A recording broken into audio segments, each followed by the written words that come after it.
Getting grayer, the elderly will soon make up a third of the population in more than 60 countries, according to the United Nations. But even in wealthy nations like the United States, many seniors don't get the care they need. Let's go to Andy Gallagher in Florida for more. Andy, how tough is it for seniors in the U.S.? Well, just take a look at behind me. This is one of the largest food warehouses in South Florida. This serves about 3 counties in this area, and they regularly serve about 150,000 seniors each and every day. About 1 in 7 seniors in the United States suffers from poverty. And we met one senior on the streets of Miami who really highlights how bad the problem can be. Reminiscing about days gone by. It's very glamorous.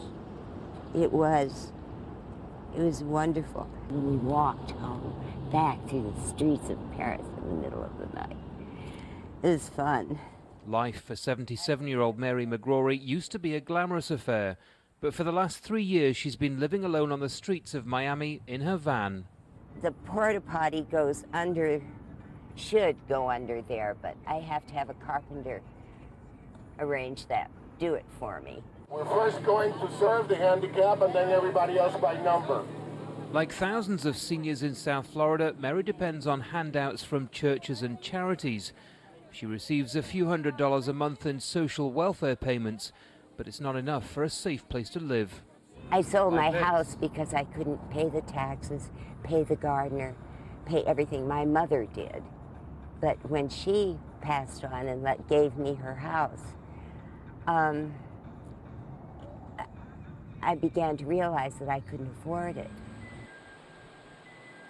At one of Florida's biggest food banks, the problems of North America's elderly population are all too familiar. You have to pay your rent, you have to pay your medical bills, you have to pay your utilities, and somehow, some way, you have to put food on the table. There's really not a lot of programs to help them in their golden years. It's thought that about 1 in 7 seniors in the United States struggles on a daily basis, but getting hold of food isn't their only challenge. Increasingly, it's the rising cost of medical care that is forcing more and more people into poverty. Mary tells us she can't even afford basic medication, despite the fact she has skin cancer. And living like this isn't helping her chances of moving on. I want to get into an apartment, but a friend of mine pointed out to me that if I have to be decontaminated, and my dog, before we even go in the apartment. All my stuff has to be de-ticked. Mary faces an uneasy future, but it's one that many in her generation are now being forced to deal with.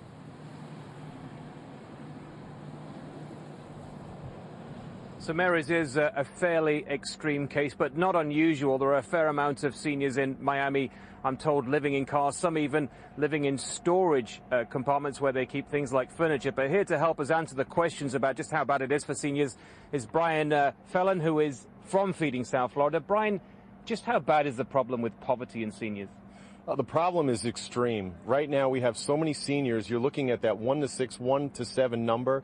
And the seniors built our society. They built this economy. They built everything, and yet they happen to be forgotten about. We have seniors who will go out and spend money to buy tuna fish to feed their pets, first and foremost, and then they buy dog food or cat food to eat themselves.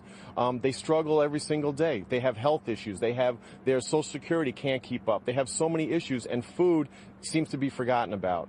That's one of the last things, and it's dire.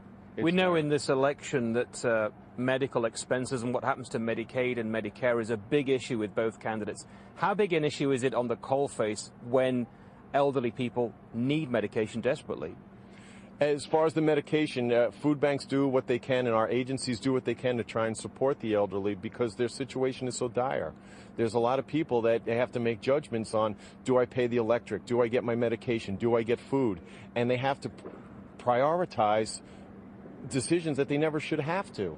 It's shameful, and it's horrible that they have to do such a thing. One report I read said that the number of seniors suffering from poverty has increased 78% between 2001 and 2010. Now, this is the richest nation in the world. Should we be shocked? Does it shock you? It absolutely shocks me. It absolutely does, and we should be shocked. We should be appalled. And that the seniors are living like the Mary that you spoke about, that living in a Volkswagen van to try and get by, and that she can't get enough help. And we do what we can to try and support as many people in poverty as we can, and the seniors are in dire need.